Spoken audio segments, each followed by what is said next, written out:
Statistika adalah cabang ilmu yang berfokus pada metode dan teknik untuk menganalisis sebuah data. Ini bisa membantu untuk membuat keputusan yang lebih baik berdasarkan informasi yang valid dan terukur. Berdasarkan aktivitas yang dilakukan, statistika dapat dibedakan menjadi dua. Yang pertama, statistika deskriptif, membahas cara-cara pengumpulan data, penyederhanaan angka-angka pengamatan yang diperoleh, serta melakukan pengukuran pemusatan dan penyebaran untuk memperoleh informasi yang lebih menarik, berguna, dan lebih mudah dipahami. Yang kedua ialah statistika inferensia, membahas cara menganalisis data serta mengambil kesimpulan yang pada dasarnya berkaitan dengan estimasi parameter dan pengujian hipotesis. Berdasarkan metode yang digunakan, statistika dapat dibedakan menjadi dua. Yang pertama, statistika parametrik, merupakan bagian dari statistika inferensia yang mempertimbangkan nilai dari satu atau lebih parameter populasi. Dan yang kedua, statistika non-parametrik merupakan bagian dari statistika inferensia yang tidak memperhatikan nilai dari satu atau lebih parameter populasi. Variabel statistika adalah karakteristik unit yang sedang diamati yang dapat mengasumsikan lebih dari satu kumpulan nilai yang dapat diberikan ukuran numerik atau kategori dari klasifikasi, misalnya pendapatan, usia, berat. Sedangkan variabel dalam pengertian matematis yaitu kuantitas yang dapat mengambil salah satu dari kumpulan nilai tertentu. Ada dua jenis utama variabel statistika. Yang pertama, variabel kualitatif atau kategoris, menggambarkan atribut atau karakteristik yang tidak memiliki nilai numerik.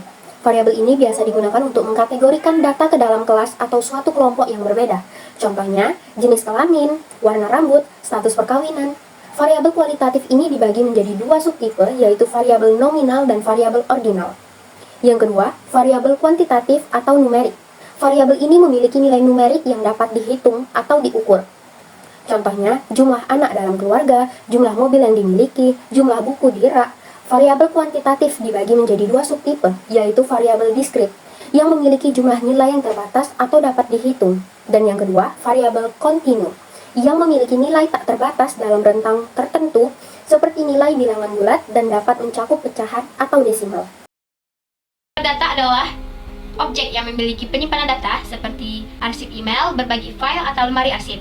Sumber data juga berasal dari primer dan sekunder. Dari primer, itu diperoleh langsung dari responder atau diperoleh oleh peneliti secara langsung. Sedangkan dari sekunder, yaitu diperoleh langsung dari sumber data yang sudah ada seperti publikasi dan laporan.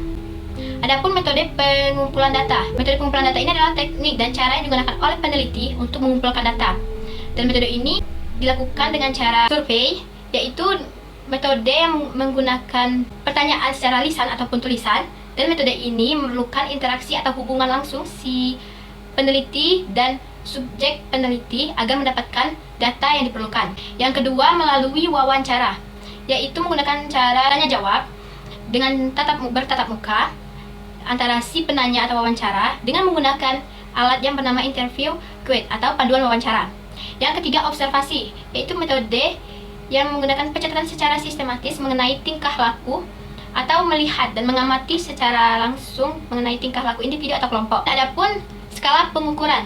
Skala pengukuran ini terbagi menjadi 4. Yang pertama, skala nominal, yang kedua ordinal, yang ketiga interval, dan yang keempat rasio. Nah, pembahasan selanjutnya yaitu mengenai skala pengukuran. Skala pengukuran adalah cara untuk mengklasifikasikan data berdasarkan jenis-jenis tertentu dan biasanya dibagi menjadi 4 kategori utama, yaitu nominal, ordinal, interval, dan juga rasio. Nah, skala yang pertama yaitu skala nominal. Skala ini adalah skala yang paling sederhana dan hanya mengklasifikasikan data ke dalam kategori tanpa urutan atau hierarki tertentu. Contohnya seperti jenis kelamin. Nah, pada skala nominal, angka atau label hanya berfungsi sebagai nama kategori dan tidak memiliki nilai numerik. Nah, yang kedua, yaitu skala ordinal. Pada skala ini, data tidak hanya diklasifikasikan ke dalam kategori, tetapi juga memiliki urutan atau ranking. Namun, perbedaan antara kategori tidak diketahui. Contohnya seperti tingkat pendidikan, SD, SMP, SMA, dan juga sarjana. Nah, yang ketiga, yaitu skala interval. Skala ini memiliki nilai numerik dengan jarak yang sama antar titik pengukuran, tetapi tidak memiliki nol mutlak. Contohnya adalah suhu dalam derajat Celcius atau Fahrenheit. Nah, yang keempat, yaitu skala rasio. Ini adalah skala yang paling kompleks, seperti skala interval. Skala rasio memiliki nilai numerik dengan jarak yang sama antar titik, tapi juga memiliki nol mutlak. Contohnya adalah skala rasio berat, tinggi, usia, dan juga pendapatan.